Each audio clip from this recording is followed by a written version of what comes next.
Olá, bem-vindos ao Cripto em Ponto. Hoje é 10 de junho de 2025. Tudo bem por aí, Sam? Tudo ótimo, Gabi. E com você? Pronta para mais uma análise? Prontíssima!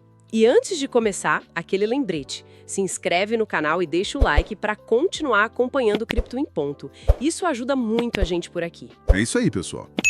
E se você deseja descobrir como ganhar dinheiro nesse mercado de sucesso, veja o primeiro link fixado nos comentários. Bom, recados dados. Hoje a gente vai explorar esse cenário bem agitado, né? Das criptomoedas, blockchain. Tem muita informação rolando. Muita mesmo. Preço do Bitcoin subindo, altcoins com movimentos interessantes, os grandes investidores entrando. Adoção institucional forte, né?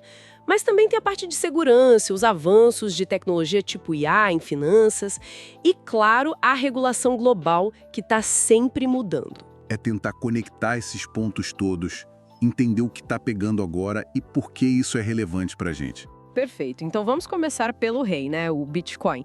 A gente vê ele recuperando o valor, chegando perto ali dos 110 mil dólares. Sim, uma recuperação importante.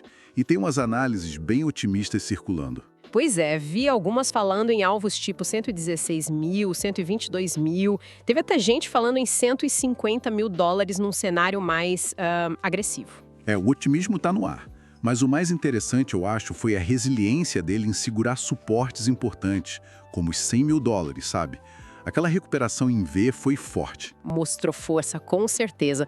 E como é que tá a leitura técnica disso, Guto? O que os gráficos indicam nesse momento? Olha, Gabi, tecnicamente o que a gente observa é uma fase de consolidação.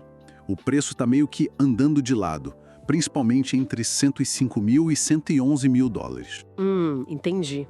Preso nessa faixa, então. Exato. E para romper isso, para ter um novo impulso de alta, parece que o mercado está esperando alguma coisa nova. Novos gatilhos, sabe? Que tipo de gatilho? Mais dinheiro entrando? Pode ser. Um fluxo maior de capital institucional, por exemplo. Ou então dados macroeconômicos que ajudem, né? Tipo, números da inflação lá nos Estados Unidos, ou alguma sinalização do Fed sobre juros. Ah, claro. O cenário macro sempre pesa. Sempre. Um ponto interessante é que a volatilidade deu uma diminuída. Isso pode ser um sinal de maturação do mercado. Talvez por ter mais investidor institucional com uma visão mais de longo prazo. Faz sentido. Menos especulação de curto prazo, talvez? Exatamente. Mas tem um porém. Tem uma métrica, o MVRV Ratio. Ah, sei qual é. Que compara o valor de mercado com o preço médio que o pessoal pagou. Essa mesma. E ela está sugerindo que o fôlego comprador pode estar diminuindo um pouco. Tipo, se não entrar dinheiro novo, pode ser mais difícil sustentar a alta. Entendi. Então, de olho nesses fluxos institucionais. E falando neles, a movimentação continua bem quente, né? Continua assim. A gente viu a Strategy anunciando que quer levantar quase 1 bilhão de dólares para comprar mais Bitcoin. Nossa, quase 1 bilhão. Isso é muita coisa. Muita coisa. E não é só ela. Tem a Metal Planet no Japão, o The Blockchain Group lá na Europa também falando em levantar 300 milhões de euros para reforçar a tesouraria em Bitcoin. Quer dizer, não é só otimismo de momento, parece uma aposta mais estrutural, né? Ver o Bitcoin como reserva de valor mesmo a longo prazo. Exatamente essa leitura. É um movimento consistente de grandes empresas tratando o Bitcoin como um ativo estratégico. Imobiliários na blockchain.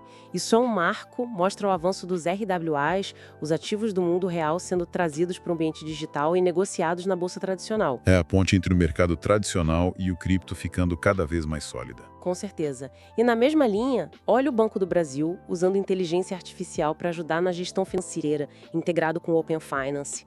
É a tecnologia permeando tudo. Muito interessante ver esses movimentos aqui dentro. Mas, Guto, voltando para os fluxos de investimento globais, como está essa dinâmica entre Bitcoin e outras criptos, tipo o Ether? Olha, aí tem umas nuances interessantes, Gabi. A gente viu uma entrada bem forte em ATPs de Ether. Aqueles produtos de bolsa lastreados em ETH, sabe? Sei, tipo os ETFs, mas para Ether, exato. Entraram mais de 296 milhões de dólares em uma semana nesses produtos.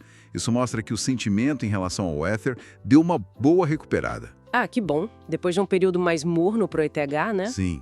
Mas, por outro lado, nos fundos de Bitcoin a gente viu saídas de capital. E aqui no Brasil, as retiradas líquidas foram significativas, uns 51 milhões de reais. Em Hong Kong também teve saída. Ué, mas por quê? Se o Bitcoin está subindo e os institucionais estão comprando. Pois é, parece contraditório, né? Mas pode ser que uma parte dos investidores esteja sendo mais cautelosa, talvez realizando um pouco de lucro depois da alta ou esperando mais clareza no cenário macro global antes de fazer novas apostas grandes. Entendi. Uma certa cautela no ar, apesar do otimismo em outros frontes. E saindo um pouco das gigantes, como está o mundo das altcoins? Sempre tem coisa acontecendo ali. Sempre. É um universo à parte, né? A gente viu, por exemplo, muita expectativa em torno do airdrop do Sonic. O pessoal fica sempre buscando a próxima oportunidade, o próximo projeto que pode explodir. A busca pelo novo Bitcoin ou novo Ether nunca para, né? Nunca. Mas também tem o outro lado. O Aptos, APT, por exemplo, está sob pressão por causa de um desbloqueio grande de tokens que está programado para acontecer. Ah, isso sempre mexe com preço, né? A tal da tokenomics. Exatamente. O aumento da oferta circulante pode pressionar o preço para baixo, pelo menos no curto prazo. Lembra a gente dos riscos específicos de cada projeto. E as memecoins? Elas tinham dado uma sumida, mas parece que voltaram. Deram uma ressurgida, sim. WAF, PEP, BRET, Flock, nomes conhecidos voltaram a chamar a atenção. E claro, sempre surgem novas, tipo dólares norte, dólar hyper. É um nicho muito especulativo, mas que atrai muita gente. É, tem que ter estômago para esse lado mais volátil do mercado.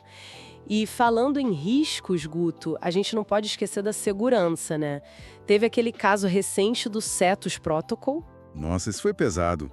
Um hack de 220 milhões de dólares. É um valor absurdo. 220 milhões? Caramba! Pois é, eles conseguiram recuperar uma parte e anunciaram um plano para compensar os usuários, o que é positivo. E até falaram em tornar o protocolo open source para aumentar a transparência. Mas assim, o estrago na confiança é grande, né? Com certeza. Mostra como ainda existem vulnerabilidades sérias em alguns protocolos DeFi. Exato. E não é só em DeFi. A gente viu também problemas na Coinbase, uma das maiores exchanges centralizadas, com contas de usuários sendo congeladas. Eu vi sobre isso. Gerou uma frustração enorme, né? Muita. O CEO veio a público, reconheceu o problema, disse que estão trabalhando em melhorias, mas, para quem ficou com dinheiro preso, é complicado. E ainda teve aquela questão de violação de dados anterior na plataforma. É. Isso levanta uma questão importante sobre a confiança nessas plataformas centralizadas, né? A experiência do usuário acaba sendo afetada. Sem dúvida. Segurança e usabilidade ainda são pontos críticos para a adoção em massa. Não adianta a tecnologia ser revolucionária se o acesso é complicado ou inseguro. Verdade. E mudando um pouco de assunto, mas ainda nesse universo de regras e tecnologia, como está o cenário regulatório e outros desenvolvimentos? Bom, aqui no Brasil, teve uma notícia que aliviou um pouco o setor cripto. Os ativos digitais ficaram de fora de uma medida provisória recente que tratava de IOF. Ah, que bom. Menos o imposto para se preocupar por enquanto. Exato. Mas, por outro lado, parece que a taxação sobre apostas online, as bets, vai aumentar. O governo está buscando arrecadação onde pode, né? Faz parte. E lá fora, vi alguma coisa sobre a Argentina? Sim, uma atualização naquele caso envolvendo o presidente Milei e uma meme coin chamada Libra. Ele foi inocentado numa análise administrativa, mas a investigação criminal sobre o caso continua. Mostra como até figuras públicas podem se envolver direto ou indiretamente nesse mundo. É, o alcance das criptos é cada vez maior. E teve mais coisa interessante acontecendo, né? Hong Kong testando CBDC. Isso, um piloto bem interessante de moeda digital de Banco Central CBDC, lá em Hong Kong. E o destaque é que eles estão usando o Chainlink CCIP. Chainlink. Para que exatamente? Para interoperabilidade, o CCIP é um protocolo que permite que diferentes blockchains conversem entre si. Então eles estão testando como essa CBDC poderia funcionar conectada a outras redes, o que é fundamental para o futuro. Nossa, interoperabilidade é chave mesmo. E teve também aquele caso curioso na Bolívia com o Tether, né? Muito curioso. O USDT, a stablecoin pareada ao dólar, está sendo usada como referência de preço em lojas no comércio local. Sério? Tipo, os preços nas prateleiras estão em USDT? Não sei se chega tanto, mas como uma referência de valor estável em meio à instabilidade econômica que eles vivem por lá. mostra um caso de uso bem real para stablecoins, né? Como uma alternativa em economias mais frágeis. Totalmente. Vai muito além da especulação ou de facilitar trades em exchanges. É utilidade prática no dia a dia. Exatamente.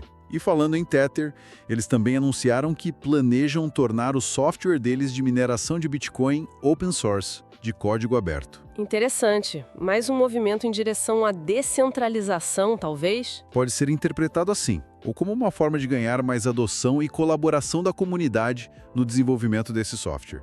De qualquer forma, é um movimento relevante vindo de um player tão grande. Com certeza, Guto. Se a gente tentar conectar esses pontos todos que a gente conversou, o que emerge daí? Qual o quadro geral? Olha, Gabi, o que eu vejo é uma interação cada vez mais forte e complexa entre o mundo das finanças tradicionais e o universo cripto. Tipo, a IA sendo usada pelos bancos que a gente mencionou, os RWAs chegando na B3. Exato. Ao mesmo tempo, tem essa tensão constante. De um lado, a busca pela descentralização, como no software aberto da Tether. Do outro, a necessidade de soluções que funcionem no mundo real, que sejam práticas, interoperáveis, como no piloto de CBDC em Hong Kong, usando Chainlink. E as stablecoins no meio disso tudo, mostrando seu valor prático, como a gente viu na Bolívia. Isso. Elas mostram casos de uso reais, tangíveis, especialmente em contextos de instabilidade econômica. Vou muito além da imagem puramente especulativa que às vezes se tem do mercado cripto. É a tecnologia encontrando necessidades reais. Então, resumindo a nossa análise de hoje, o que a gente pode dizer? O mercado cripto continua sendo aquele caldeirão fervendo, né? Exatamente. É um espaço de evolução muito rápida, a gente tem inovação tecnológica acontecendo o tempo todo, tem os movimentos institucionais trazendo mais dinheiro e talvez mais legitimidade. Mas também tem a volatilidade que a gente conhece, os riscos de segurança que não podem ser ignorados, como no caso dos CETOS. E um cenário regulatório que ainda está se ajeitando, buscando um equilíbrio em nível global.